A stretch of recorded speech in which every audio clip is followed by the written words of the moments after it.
Thank you. The Government does not believe that the turf cutting should come to an end on all bogs and is not following a strategy that would result in this outcome. Peatlands make up over 20% of the state's terrestrial area.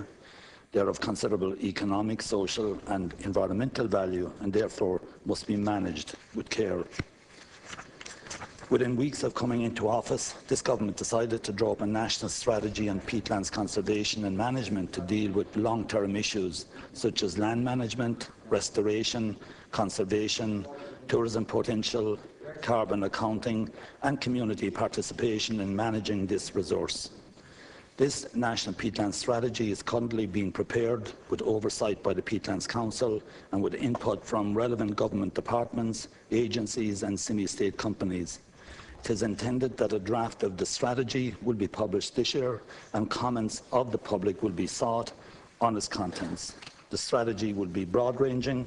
Amongst many other issues, it will address the regulation of turf extraction within and outside protected areas and should dispel unfounded fears that the government wishes to end traditional turf cutting in Ireland, while also making clear that Ireland's peatlands must be managed in a balanced way. This balance involves conservation in certain areas, protecting traditional rights and the owners of those rights, and having the appropriate systems in place which can respond to new challenges as they arise, whether they come from change in agricultural practices, pressure from development, water quality issues and so on. In addition to the overarching National Peatland Strategy, work is also progressing on the preparation of a National Raised Bog SAC Management Plan to consider the management of Ireland's 53 raised bog special areas of conservation and the review of raised bog natural heritage areas. It is my intention to publish these documents in draft form in conjunction with the National Strategy. These initiatives will provide an appropriate policy response to managing all of Ireland's peatlands for the future. They are being developed in a collaborative fashion with the assistance of the Peatlands Council and will be subject to further broad public consultation once drafts are published before the end of the year. I would urge all those with an interest in the management of our peatlands to avail of the opportunities to participate in shaping that future. Thank you, Minister. Deputy Flanagan, 1 minute. Thank you, Minister. I can only conclude that you didn't write that yourself because it doesn't actually tally with what turf cutters in the Listowel area and Moan-Venlock Bog tell me what you said at a public meeting there in relation to the future of turf cutting. According to 5 people at that meeting, I've spoken to them, and you know these people. According to them, what you said at the meeting, the state would eventually own all the bogs and turf cutting will eventually stop. Now, for a long time, the Turf Cutters and Contractors Association have been warning people that it isn't just 53 so-called SAC bogs, that eventually it would result in another 75 coming at the beginning of next year, and also the hundreds that are proposed NHAs. And our conclusion was that it was the ambition of this government to eventually wipe out all turf cutters. Now you can imagine our alarm when we heard back from a meeting of turf cutters. Well, at least you told them the truth anyways, that you told them that all turf cutting would eventually stop.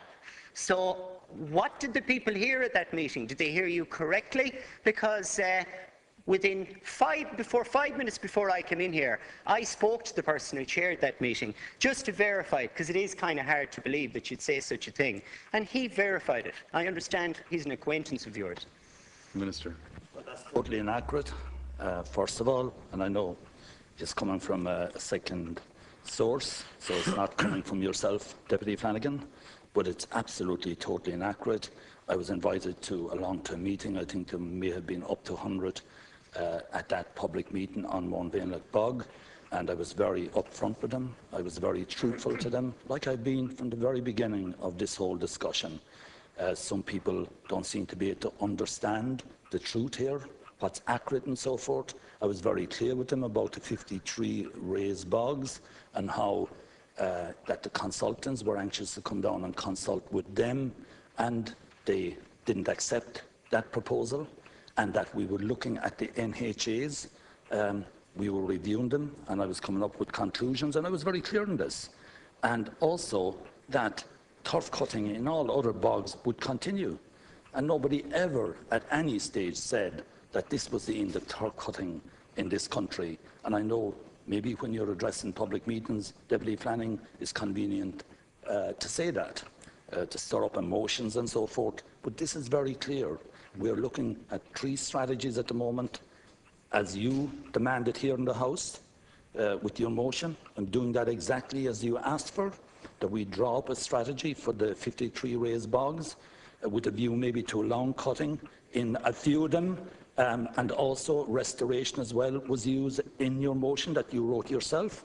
Then the programme from government gave a commitment that we would review the NHAs towards maybe doing a management plan for those bogs, and that review is coming to a conclusion. And then the Peatlands Council, of which your organisation was a member, and when you agreed and signed up to stop cutting turf in June of 2011, and then you withdraw in September, and you haven't engaged since. And all I would appeal there, Chairman, and this is very important, all I would appeal to you, Deputy Flanagan, as PRO for the TCCA, you should ask them to re-engage with this process. Thank you, Minister. Yeah. Deputy Flanagan, very quickly, please. I found it interesting when answering Deputy McClellan's question that you referenced the fact that something was private property. Delighted to hear you recognise that concept, because the lands that you're talking about are also private property. And if you think that being the ostrich on this is going to solve it, it is not. Out of the 9,000 Turberry right holders on the so-called 53 SACs, less than 1,000 have signed your final agreement, the one that finalises things that you said wasn't final. Out of the 30,000 Turberry right holders and land owners on the NHAs, you haven't solved any of that. So less than 1,000 out of 39,000 have been solved, and you think you can bulldoze this ahead. When speaking on our local radio station, when asked, did you notify these people? Remember, you care about private property.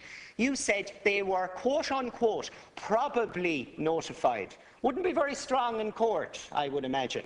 You also went on to blame the last government, and by God, you can blame them for a lot of things. But you cannot blame them for signing in the regulations that your government signed in. And as for who do I believe the people in Monvinlock. Thank you. Because all the way along the line, they've told us as it is. Thank you. Minister, we've only got a very tight one minute. Well, of course. First of all, we're not taking property from anybody. The people will retain their bogs in the 53 raised SACs. First of all, and then as regards court, there was a court decision recently that again supported the department from the point of view of informing people, because that's where you want to go probably. You want to get more publicity, obviously. We have half a minute left and of this. Also, just could I say that Deputy Flanagan don't seem to realise that breaking the law is acceptable in this country. There's European law and there's Irish law. And this is, it's my responsibility here as a minister to enforce the law. Please. Chairman. Please, Deputy Flanagan. No, that's what you want, obviously. Just could I repeat, and Chairman, are you in control of this chamber or not? I am in charge. Yeah, fine. Well, you shouldn't allow this. I didn't. We're moving on to the next question. Just in conclusion, Deputy Flanagan. this is a house that makes law here. As Minister, I have to ensure that the law is enforced. Deputy Flanagan, please. And Deputy Flanagan is doing his best to encourage the non-compliance with that law. Okay. He just wants to be put out. I'm asking everybody to refrain.